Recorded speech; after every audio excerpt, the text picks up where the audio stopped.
around Dodge City and in the territory on West, there's just one way to handle the killers and the spoilers, and that's with a U.S. Marshal and the smell of gun smoke.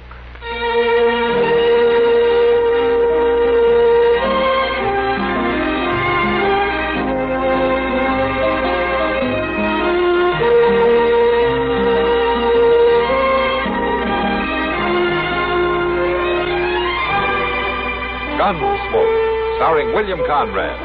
The story of the violence that moved west with young America. And the story of a man who moved with it. I'm that man. Matt Dillon, United States Marshal. The first man they look for and the last they want to meet. It's a chancy job, and it makes a man watchful. And a little lonely.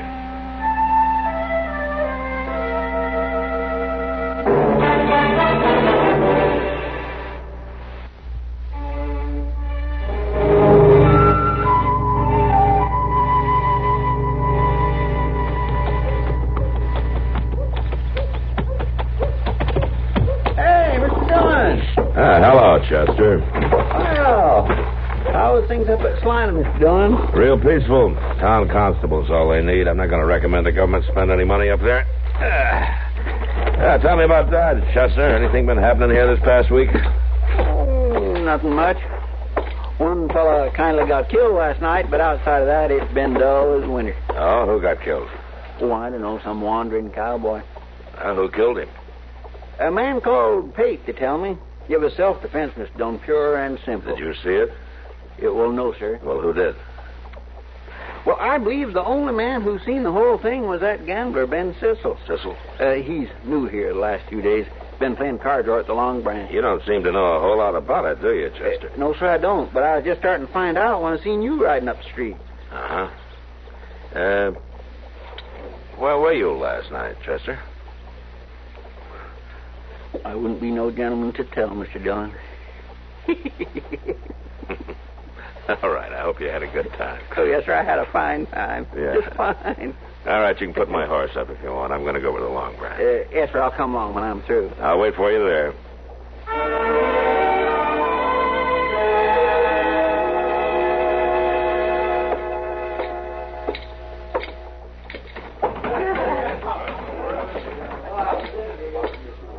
Hello, Matt.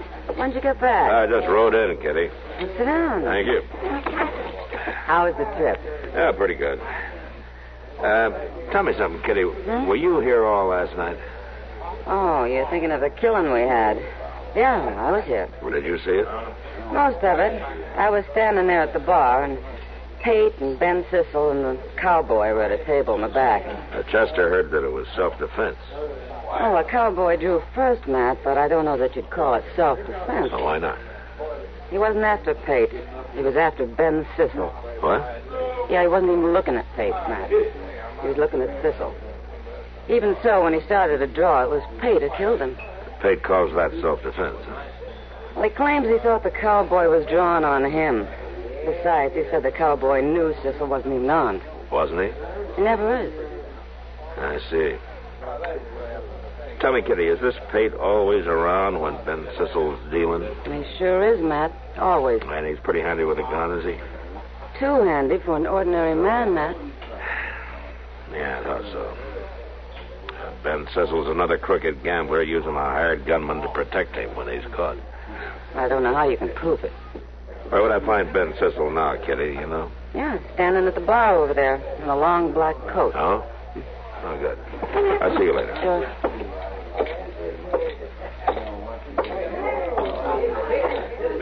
Ben Sissel? That's me. My name's Dillon, Sissel. I'm the U.S. Marshal here. Oh, I thought you were out of town. Well, I was. Well, what do you want, Marshal? Where you from, Sissel? Oh, all over, Marshal. You know how gamblers are. Yeah, I know. Where'd you gamble last? Back east. Why? How long's Pate been working for you? Working for me? Mm-hmm. What are you trying to say, Marshal? Well, I'll make it real simple. The way you operate has already led to one killing here, and I'm not going to have any more. I I didn't kill anybody, Marshal. There are plenty of witnesses to that. Where's Pate, Sissel? I don't know where he is. Why should I? I want to talk to him, and I want you with me when I do. You're getting kind of pushy, Marshal. I can get a lot worse. I suppose we go outside and wait for a friend who's coming here to meet me, and then we'll go talk to Pate. Shall we get moving?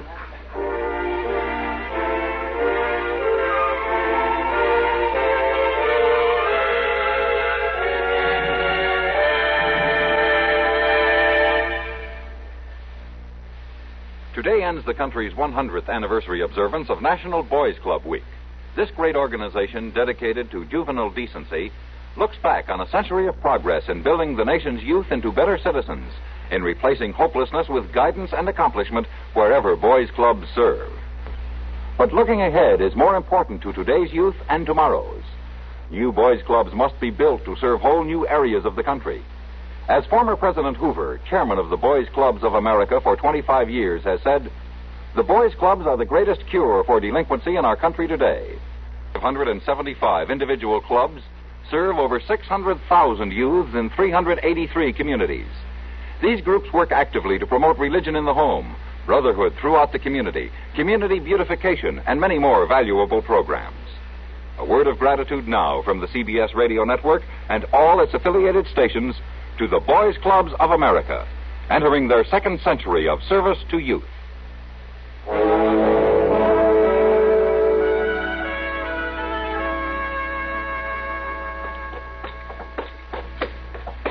Pate's room's up here, Marshal. I don't know if he's in. Well, if he isn't, you start thinking of someplace he might be, Sissel. Sure. I wouldn't blame you for not being here, Mr. Dillon. This is the worst hotel in Dodge. This the room? This is it. All right, knock on the door. Tell him you want to talk to him. Okay. But you're going to wish I hadn't. Knock.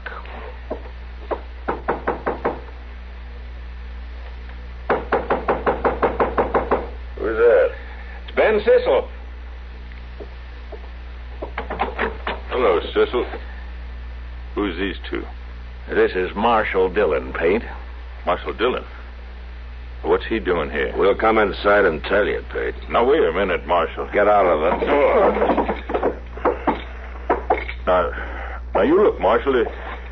If you come here over that cowboy last night, it's no use.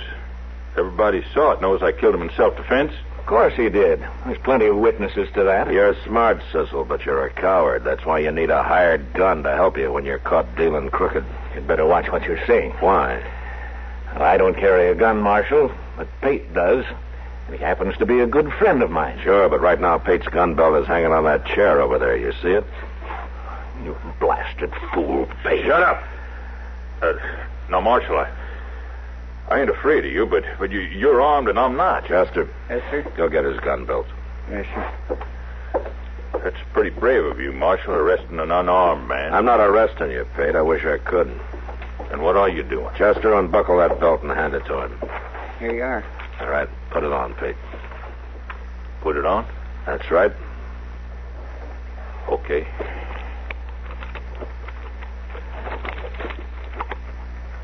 All right, you got your gun on now.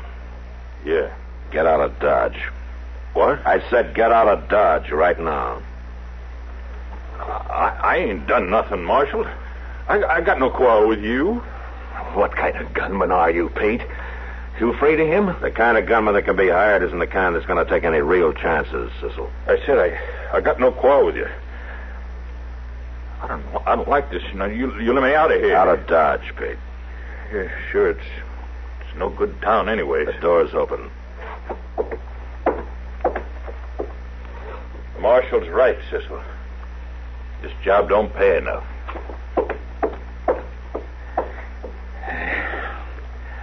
I guess you win, Marshal. You won't find any gunman here who'll hire out to you now, Sissel, so you might as well learn the deal straight. Oh, I always do, Marshal. Yeah. Come on, Chester, let's get out of here. Yes, sir. Maybe you should have run Sissel out of Dodge, too. I'd rather he stayed, Chester. Maybe next time I can arrest him and see him hung like he deserves. It didn't take Pate any longer to leave Dodge than to find his horse and get mounted. And for the next week, there was no trouble from Ben Sissel. He went on dealing cards, and although everybody was watching him pretty close, nobody found any reason to complain about him. He didn't win much money, but I began to think maybe he decided that being honest had some value anyway. Doc and I were talking about him in my office one noon. Yeah, a man like Ben Sissel doesn't change, Matt. He's a crook, and he'll always be one. He's worse than a crook. He's practically a murderer. He's also a coward, Doc. That's why I think maybe I got him stopped. Well, the way you got him fixed now, in order to stay free, he's got to stay honest. Yeah. Oh, that must be a hard choice for a man like that. Mr. Dillon, hold on. Oh, Chester. Yeah, Mr. Dillon, I just seen the doggonest thing out on the street there. Yeah, what was that? Well, sir, who would you say is the last man in Dodge you'd ever expect to start carrying a 6-gun? I am. Yeah, no, besides of you, Doc. I can't think of anybody except Doc who doesn't carry a gun now, Chester. Well, what about Cooter Smith? Cooter Smith? If I hadn't saw him, I wouldn't leave it neither. Oh, what's he doing with a gun? Just leaning on a post down the street there. He shouldn't be allowed to wear a gun, a man like him. No. Chester, go bring him in here. I want to talk to him. All right, sir. I'll get him. Things will get mighty bad around here when even Cooter Smith decides to arm himself, man. Cooter's pretty harmless, though. Well, you never know. A man like that to be harmless one day and dangerous the next. What's the matter with Cooter anyway, Doc? I don't know for sure. I did examine him once, and it looked to me like he got kicked in the head by a horse at one time. He won't say so for some reason, but maybe he doesn't even remember. Well, whatever it was, it sure made him half simple. I've seen men worse off. Here he is, Mr. Dillon. Hello, Cooter. Come on in. Hello, Cooter. Oh, Doc. Why, come here like Chester said, Marshal. Good. I wanted to talk to you, Cooter. Well, you never told me to come here before. You never wore a gun before, Cooter. Oh, that. Well, that's for my job, Marshal. Your job? What job of work I got? What kind of a job is it? Well, I don't rightly know yet, Marshal. Well, can you tell me what you do know then? Like who hired you? Well, the fellow that gave me this gun, he hired me for an awful lot of money, he said. And who was that? Well, Ben something. Ben Sissel? Yeah, that's him. Uh-huh. He's going to pay me for wearing this gun. He is, huh? Did he tell you why? This afternoon. What? Well, that's when he's going to tell me everything I got to do. He's going to talk to me some more this afternoon. He sure talks a lot, that fellow. Yeah. Okay, Cooter, you can go along now. But, I hope you don't let Sissel talk you into any trouble. It ain't that, Marshal. As long as he don't try to make a fool out of me. Sometimes people do. I don't like that. Yeah. Sure, Cooter. I think I'll go talk to him now and make sure. Goodbye. Bye, Cooter. Well, what in the world do you make of that? I think maybe Sissel's crazier than Cooter is, Chester. I'm going to be at the Long Branch tonight to make sure.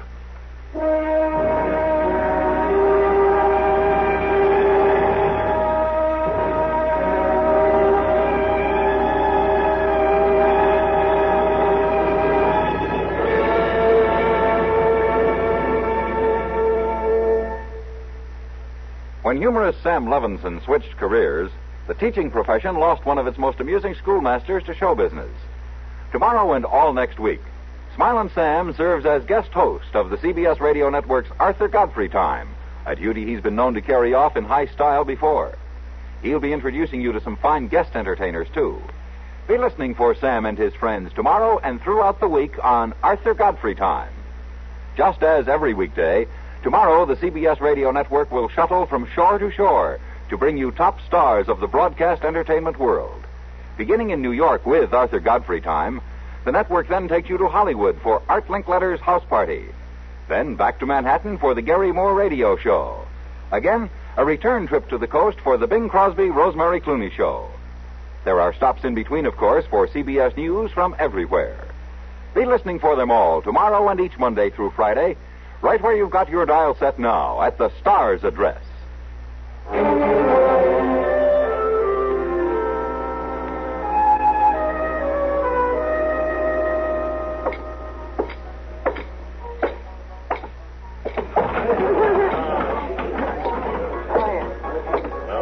evening, Kitty. Hello, Matt. What are you doing around here so early tonight? I'm looking for Ben Sissel. Over there. Is there trouble, Matt? Yeah, maybe.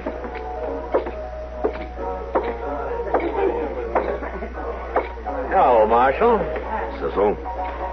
Cooter Smith tells me you were talking to him this morning. Yeah, I was. And he'll be here in a minute. You can talk to him some more. Fine. Oh, I don't know, Marshal. Maybe it won't be so fine. Oh? Cooter's not as easygoing as most people seem to think. He isn't? No? Now, for example, you tie a gun on him, it kind of changes his whole character. Makes him mean, Marshal. You'd be surprised how mean. Yeah, I guess I would. You don't believe me, huh?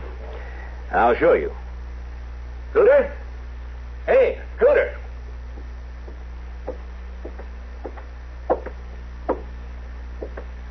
Go ahead, Cooter. I told him.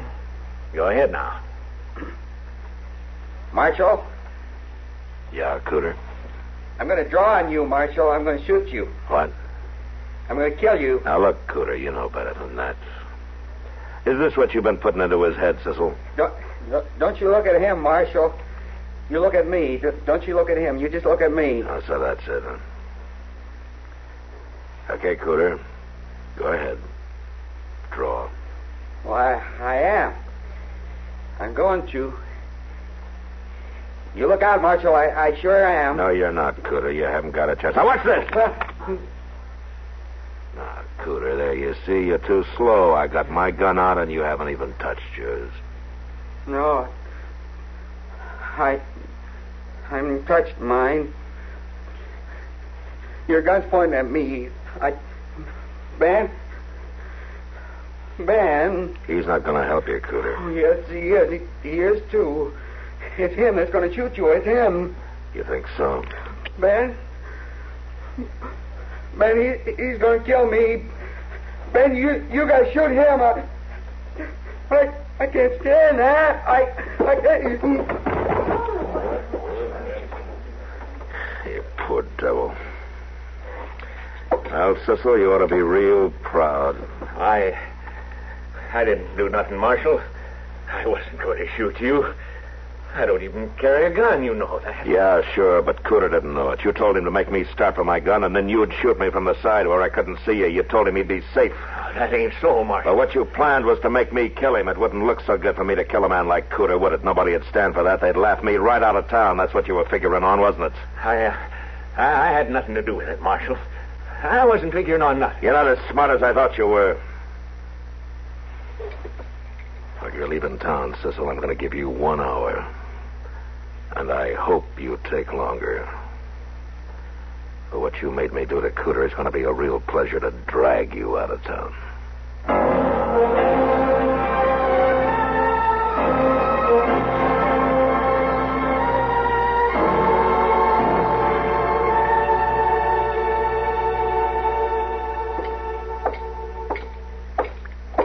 Cecil leave yet, Mr. Dillon?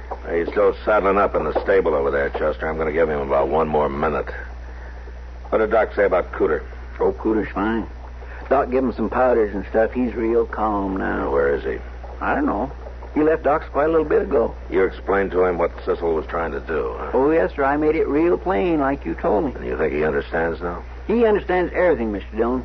You know, it's funny, but like Doc said, getting scared so bad he fainted seems to help Cooter think straighter, at least about what happened. He ain't near so fuzzy as usual. Good. Sissel's time's up. I'm going to that stable now and run him out. He won't give you no fight. No, he won't, but I kind of wish he would. You should have run him out of Dodge a long time ago. I wanted to catch him, Chester. I wanted to bring him to trial. That's inside the stable. Yeah, come on. Look there, Mr. Dillon. It's Cooter. He's killed Ben Sissel. All right, drop the gun, Cooter. I dropped it. I ain't going to shoot no more, Marshal. Shot him right in the head, Mr. Dillon. He lied to me. He made a fool out of me. Why did you have to kill him, Cooter? I was running him out of Dodge. Don't you shoot me, Marshal. I wasn't going to shoot you. Honest, I wasn't. I like you. Sissel told me I wasn't doing anything bad. I wasn't going to shoot you. Sissel was going to shoot you. I liked you. All right, Cooter. I know that. Now just calm down. I'm not going to hurt you. Well, you're pointing that gun at me. No. My gun's back in my holster, Cooter. Look at it. See? I am looking at it. And I can't stand it. No, Cooter! Well, ain't you going after him? Oh, don't scare him even worse. That's bad enough now. Yeah, but he killed a man. He murdered him. He won't run far, Chester. I'll find him when his trial comes up. I've done enough to Cooter for one day. Well, it ain't your fault, Mr. Dillon. No. That doesn't make me feel any better about it.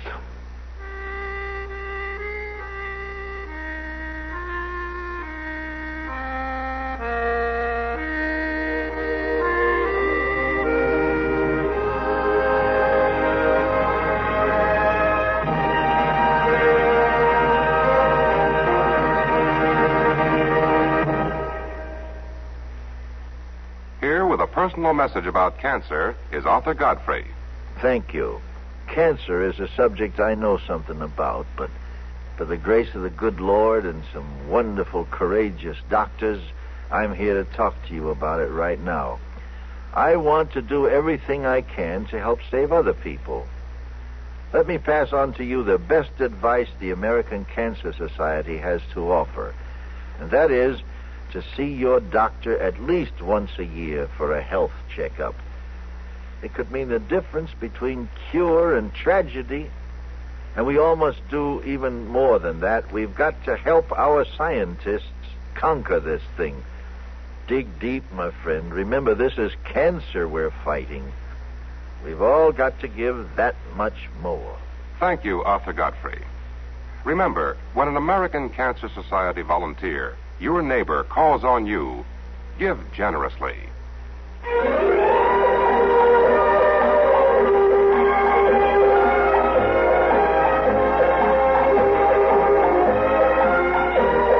Gunsmoke. Produced and directed in Hollywood by Norman MacDonnell, stars William Conrad as Matt Dillon, U.S. Marshal. The story was specially written for Gunsmoke by John Meston. Featured in the cast were Frank Cady, Barney Phillips, and Vic Perrin. Parley Baer is Chester, Howard McNear is Doc, and Georgia Ellis is Kitty.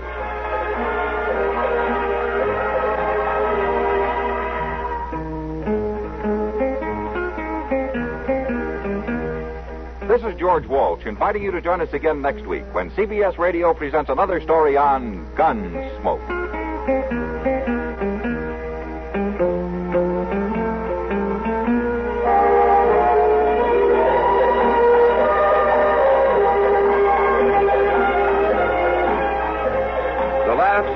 Arthur Godfrey every weekday on the CBS Radio Network.